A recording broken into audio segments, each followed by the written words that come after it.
All right, welcome back to another episode of Stitch Method.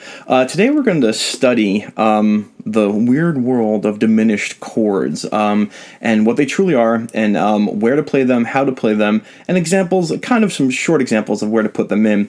But the main purpose of this is to make you comfortable with the world of diminished chords and the types there are, so that when you're learning a song and you see one, you understand what they are, how to play them, and what to do. I just got a text. Sorry about that. Okay, so right off the bat, diminished chords, we find them rarely in music, and the reason that we find them is because they're very tense and they provide movement. And so I'll discuss this at the end of the video, but know that you're not going to find songs that permanently have like diminished chords everywhere. But I'm sure you've looked up some chords to some songs and you find those diminished chords.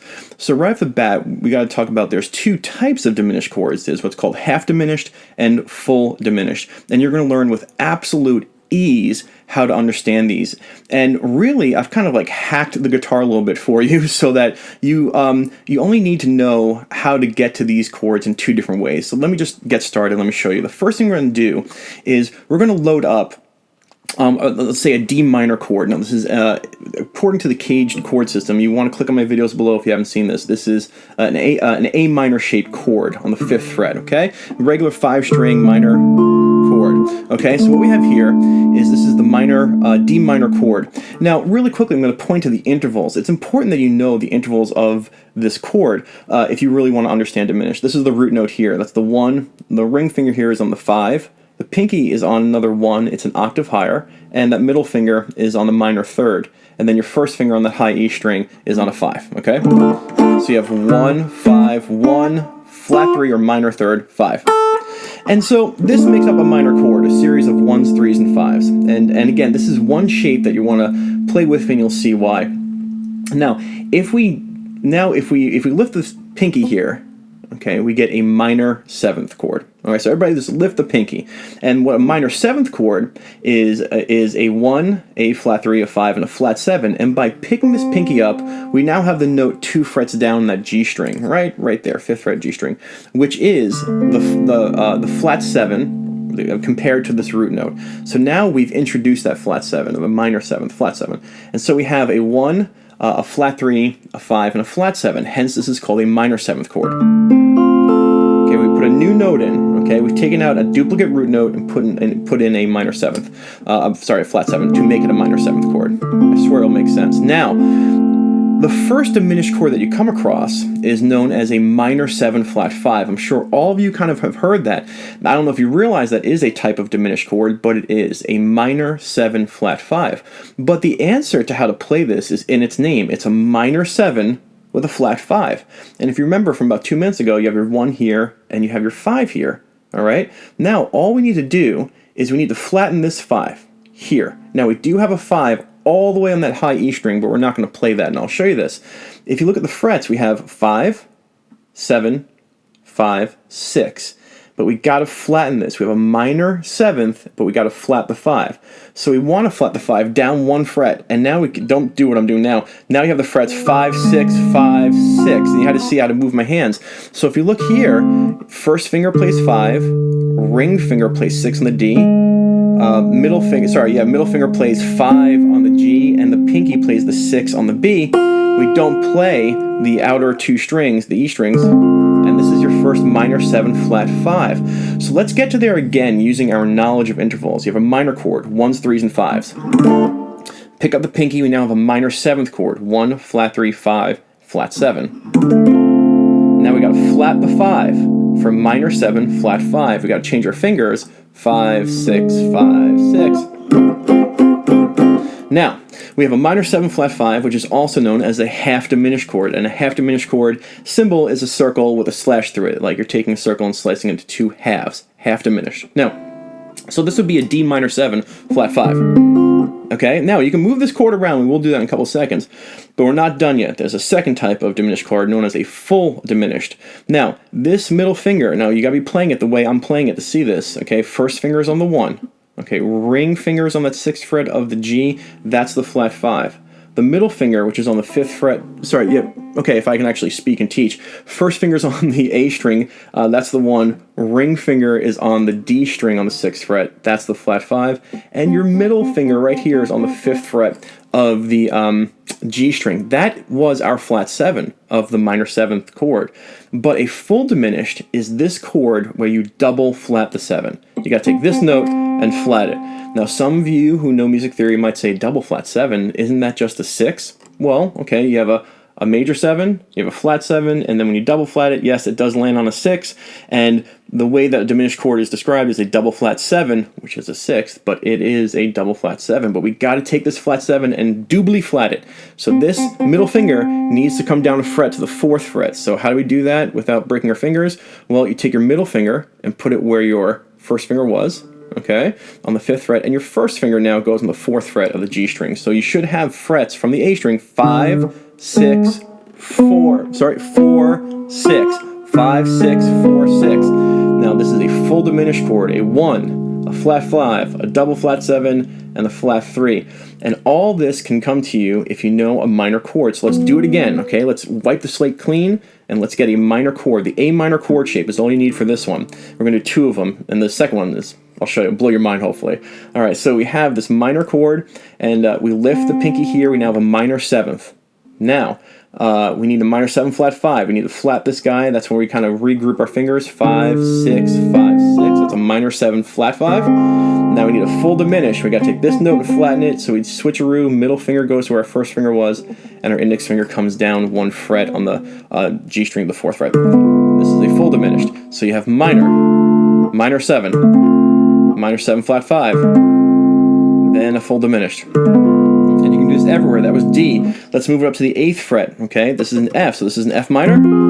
This is an F minor 7, F minor 7 flat 5, F minor, sorry, F full diminished. All right, just in case you see these in your chords. Now, this is an A string root note minor to diminished sequence, okay? So this is all good for the A string. And so if I have a C, C minor 7, C minor 7 flat 5, and C full diminished. All right, you want to know all the differences, know how to play them, and see what's happening to these intervals.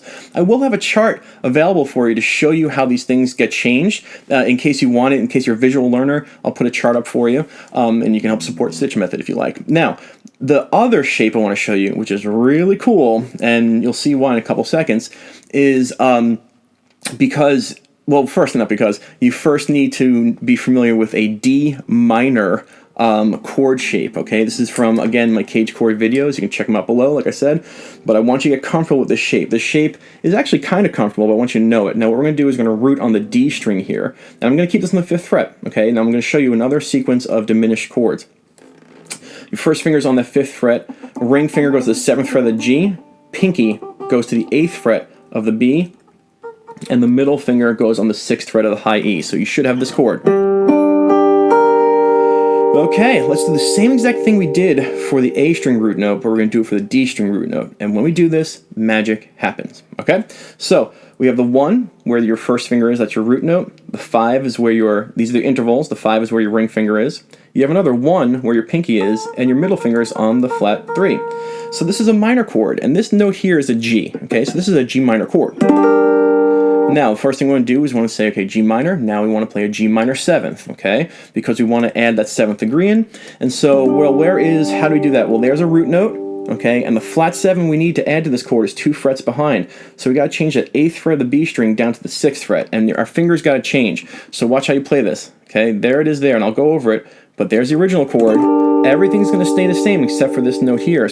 Sorry about that. I truly did mess up when I was telling you the fret number, so I'm going to do this part again, okay? So you have the D minor chord shape, okay? And we flattened the root note to the minor 7th shape. Now, the fingering that we get for this, every note has stayed the same, but we introduced that flat 7. So the way that you want to know this is the first finger is on the 5th fret.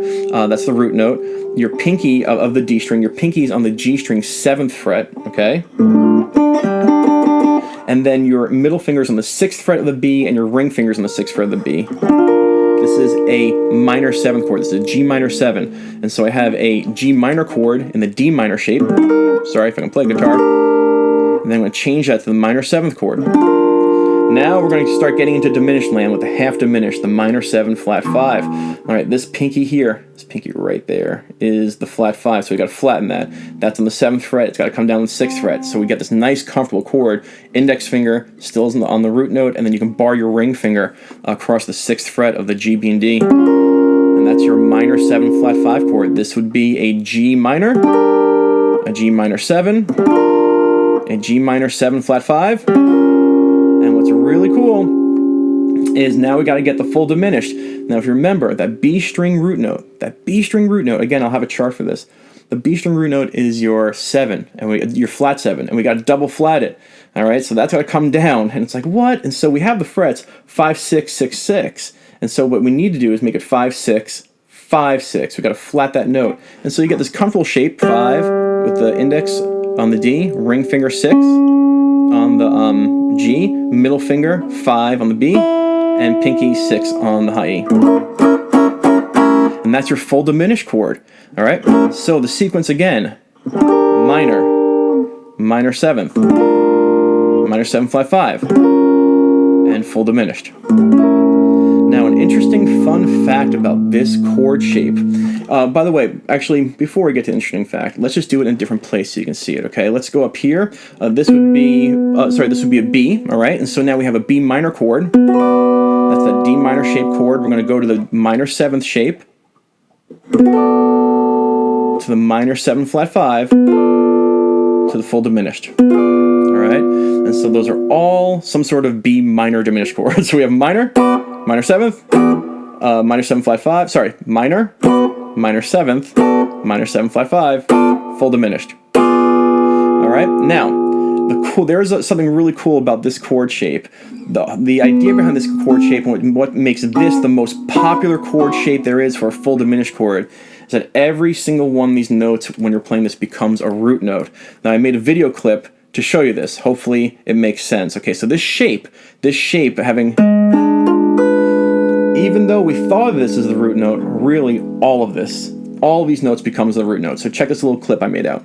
Well, here you can see I have the root note on the D string, and there's the flat 5, and if I change that to the root note, boom, you can see what happens here is everything, all the intervals stay the same. Now, as I discussed, that 6 really is a double flat 7, but you can see I have all the same intervals here. It's just, this is the way the chord shape works. There's the flat 3. Now, if I make that a root note, there it is. I'm going to change the 6 to the double flat 7. It's the same exact interval, but there's the 1, the flat 3, the flat 5, and double flat 7, and I can do the same thing for this note here, make this a root note. I'm going to click there, boom, and there again, I'm going to just change that to the double flat 7 again, and you can see we have the same exact intervals, 1, flat 3, flat 5, and double flat 7. No matter what we do here, this chord shape always produces a full diminished chord. It's why it's the most popular chord shape for a diminished chord there is, and so it makes every single one of these notes a root note, and it's a really cool concept. So you want to work on being able to find some of the notes on these 4 strings and playing diminished chords everywhere. That's pretty much it.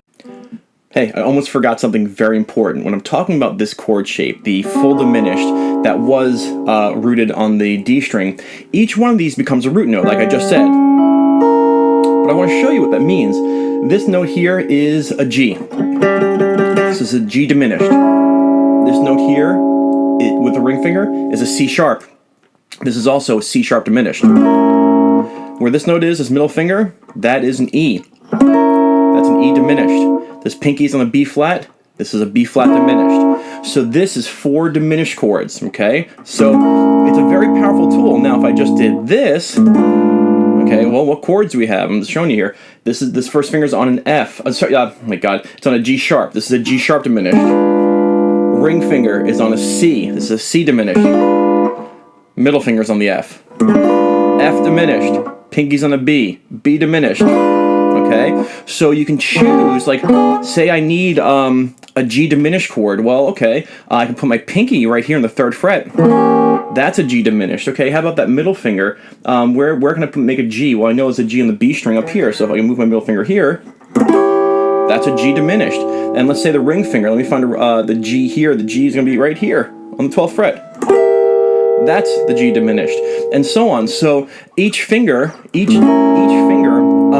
be a root note. And the last thing I'll say, which is pretty cool, you hear this in Michelle by the Beatles. If you just jump 3 frets, those are all the same chord. I'll let you discover that. So this is a G. This is a G diminished, and a boom, boom, boom. Now, if you look, my middle fingers on the G. I skip 3 frets, and then 1, 2, 3.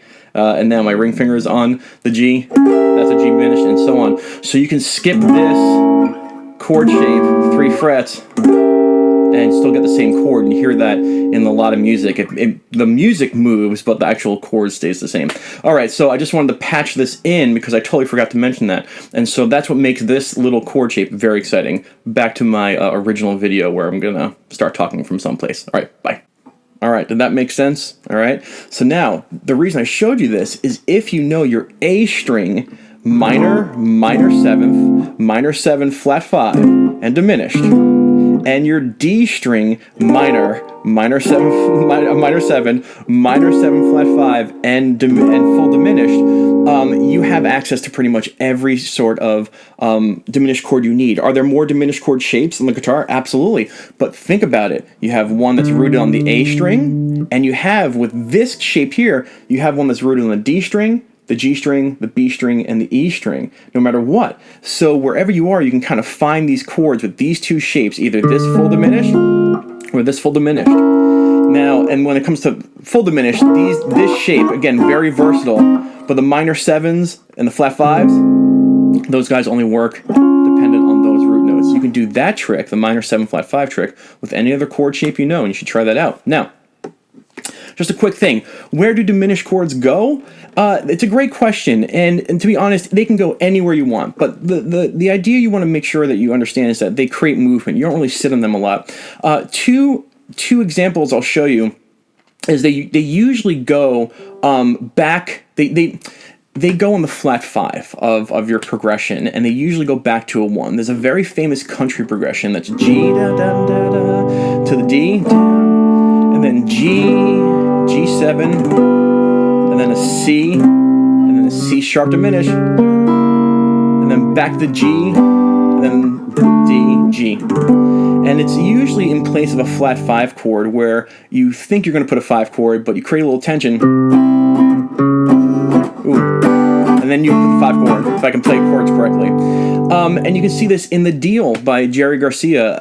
He does a D, and then a D sharp full diminished, which is the flat 5. It's in the key of A, and it goes back to the A. And so the idea, I mean, you can put them anywhere, but if you want to sauce up or spice up your songwriting, you can play a 1 chord, and then you can play a 4 chord, and then you can play a full diminished on the flat 5, and then go back to the 1, and that creates a lot of movement. And so just start there. But this whole idea is to show you how you can get to a diminished chord, a half diminished or full diminished, and they move. So you can put them in anywhere. If you have a chord progression and you want to just make it move, just sit and put a diminished chord in there and see what it sounds like. Okay, I hope this made sense. Again, there's a chart just to show you the derivation of it, but just, I had a question about diminished chords, and they're very easy to understand when you see where they come from. I'll stop talking. Go look up some songs, and when they have the diminished chords in there, don't be afraid of them, and if you want to write something with it, usually just put it where a flat 5 would be to create a little bit of movement. All right, go get out of here, you crazy kids. Bye.